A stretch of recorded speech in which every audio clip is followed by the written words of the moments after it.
Magandang umaga nga po sa bawat isa.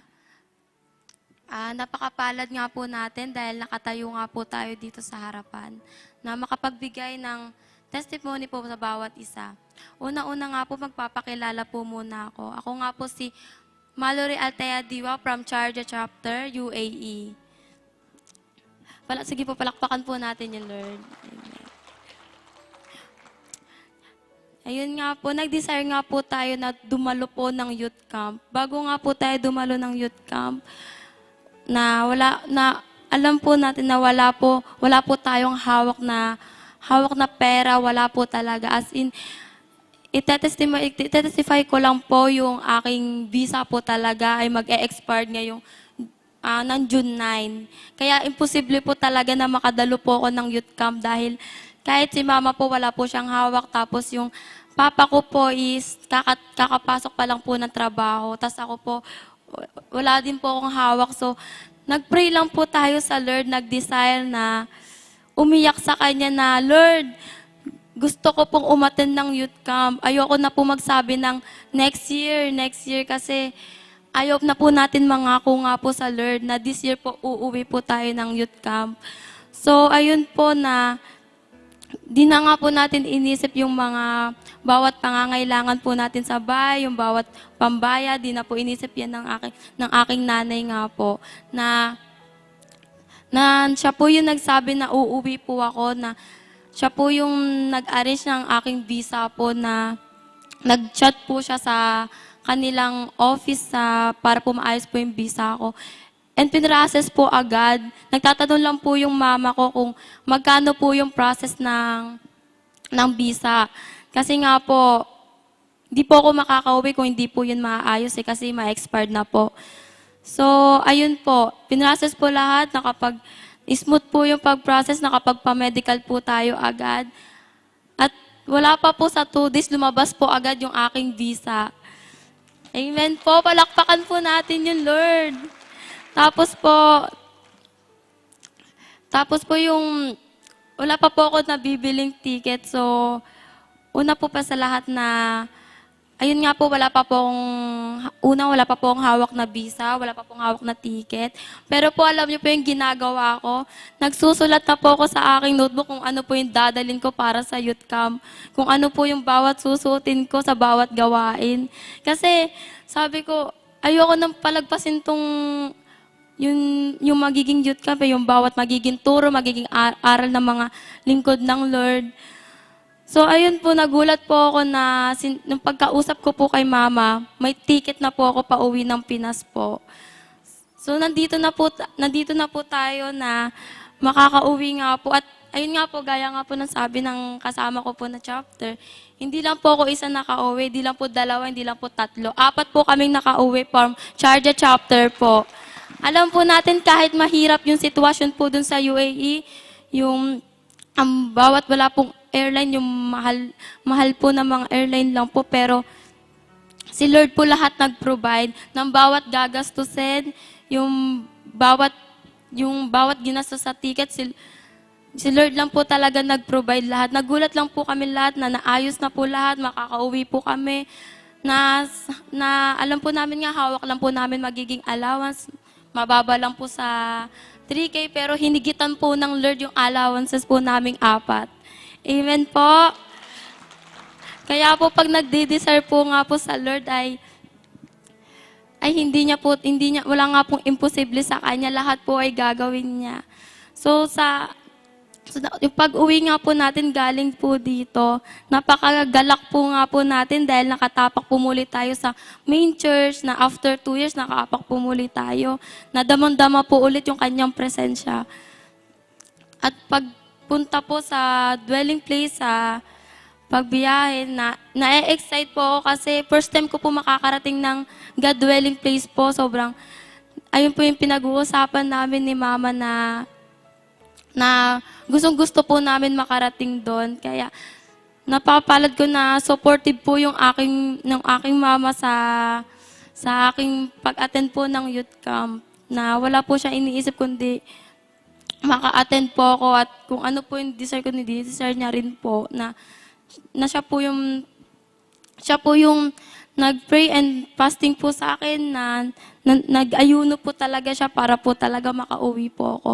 So, nagbiyahe po tayo, dumating po tayo sa God dwelling place. Pag-apak po natin, daman-dama po natin agad yung presensya ng Lord na grabe po, di po talaga ma-explain kung ano po yung mararamdaman, kundi saya lang po talaga yung basag po ng puso na dati na pinapangarap lang po, hindi ni-desire lang po, pero ngayon nakapasok na po tayo sa God dwelling place po.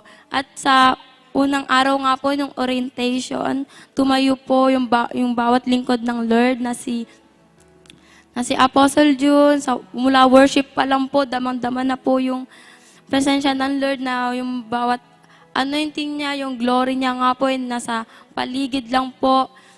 Sa pagtayo din po ng lingkod ng Diyos na si Apostle Renato Di Carillo nga po na grabe po na di pa po nagde-day one, di pa po siya nagtuturo, pero feeling ko po na nasa kalagitnaan na po dahil sa turo po ng lingkod, dahil nakarinig po tayo ng kanyang bagong turo po na mapapamuhay po natin muli. At sa day one nga po, sa pagtayo po ng buhay ng ating nanay, si Prophetess Elena Gacarillo, na grabe po yung turo niya nga po na napuspos tayo, umiyak tayo, tumulo po yung luha natin sa pagtayo niya, na sa bawat turo niya, nababasag po talaga yung puso sa pag-discuss niya po sa relationship sa Lord, na yung talagang totoong nagmamahal sa Lord, na yung true love po sa Kanya.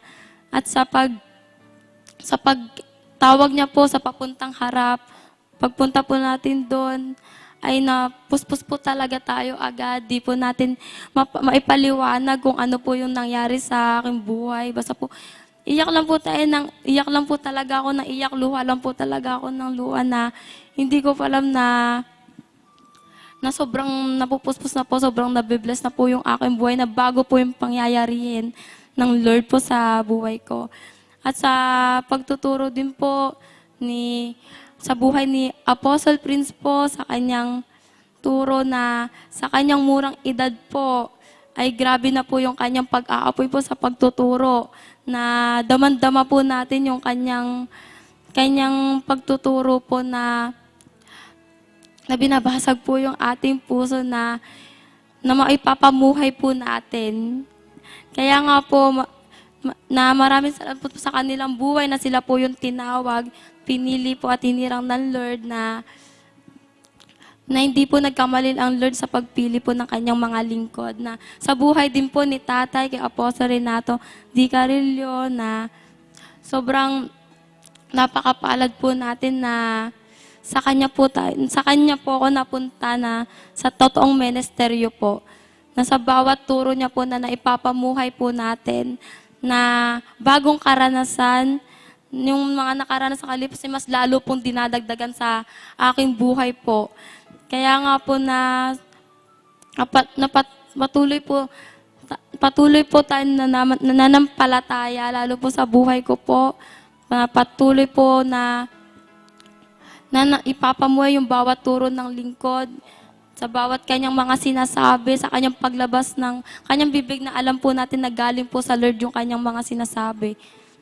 Na lahat po ng tumayo po ay sobrang nakaka-bless yung kanilang buhay, dahil lahat po smooth, lahat po wala pong bawat na naging distraction po, na yung pangako nga po ng Lord ay tinutupad niya na araw-araw na nga po pakakasalan yung mga living like Jesus youth ng buong mundo po.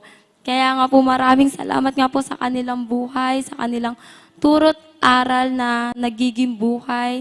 Ganon din po sa last day na sa pagtayo po ni Apostle John po, na sobra din pong nakaka-bless po yung kanyang turo, na pinapangaralan, nire-remind po ang bawat living like Jesus youth, na sa kanya pong pagtawa, sa kanya pong sabay-sabay na paghawak sa aming kamay, sa bawat pagturo niya po na outpouring po ay grabe po yung naramdaman po natin na may pinapasok po talaga yung Lord sa ating buhay na umiinit po talaga yung aking pakiramdam na para po niyayakap po ako ng Lord na mas lalo po siyang nagdadagdag na nasa pagbalik po natin sa ating bansa ng United Arab Emirates ay may bagong pangyayariin po yung Lord na lahat po ng mga kabataan po doon, lahat po ng bawat mga university ay bubuksan na nga po ng Lord at lahat po sila ay magjo-join sa bawat chapter po ng United Arab Emirates na sa pagbalik po doon ay hindi na po kami kagaya ng dati po na mas lalo niya po kami pinalalim, pinaapoy po sa bawat pananalangin, lalo na po sa aking buhay na mas lalo niya po akong pinalakas sa loob para po magligtas ng bawat kaluluwa po sa United Arab Emirates. Dahil nga po, wala naman po imposible sa Lord dahil nangako na nga po siya, wala na pong mahirap sa i-evangelize, sa pagbibigay ng bawat mga word of God, kahit pa po gano'ng ka-strict nga po doon sa bansang UAE. Siya lang po na alam po natin na siya po yung gagalaw, siya po yung tutulong po sa atin na lahat po ay gaganapin niya na nga po dahil malapit na nga po siyang bumaba at pakakasalan niya nga po yung bawat buhay po. Hindi lang po yung bawat buhay namin mga Living Like Jesus Youth, pati rin po yung mga sa buong mundo po na naglilingkod po sa Kanya na totoong nagbibigay po ng buhay na mararapture po tayo ng buhay. Kaya nga po na sobrang nakakabitin nga po yung youth camp na sabi ko nga po, sana ganito na lang lagi, araw-araw na lang youth camp na lagi na lang kami nasa presensya ng Lord na hindi na kami aalis, na lagi na lang, na nandun na lang kami, lagi na lang kaming mga kabataan na pupuspos po na sama-sama na lang po kaming nananalangin, sama-sama pong nakikinig sa Kanya.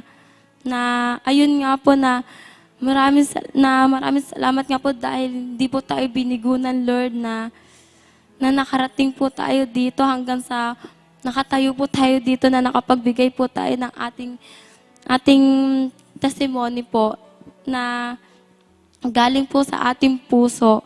Kaya nga po, sobra po tayong nag-aagalak sa pangyayariin niya po na patuloy niya pong nire-ready po ang bawat mga Living Like Jesus Youth na patuloy niya pong siya naggagawa na himala, patuloy po siyang sumasama sa bawat buhay po namin na lahat po kami ay hindi na po mawawala na patuloy po kami mag-isip at yung tinanggap nga po na tinanggap po natin sa Kanya ay hindi po natin sasayangin dahil napakadami po na gusto pong maka-attend ng youth camp. Nakagkaroon po tayo ng opportunity na maka-attend kaya di po natin kayang sayangin yung bawat mga nagsakripisyo ng mga kapatiran sa bawat nanay po, lalo po yung nanay ko na nagsakripisyo po sa pagbibigay po para po sa youth camp po na maramdaman lang po ang kagalakan at yung mithiin po natin na yung pag-ibig natin po sa Lord at yung pananampalataya po natin na nakitaan po ng Lord yung bawat Living Like Jesus na sobra-sobra po nagmamahal po sa Kanya na nananampalataya po.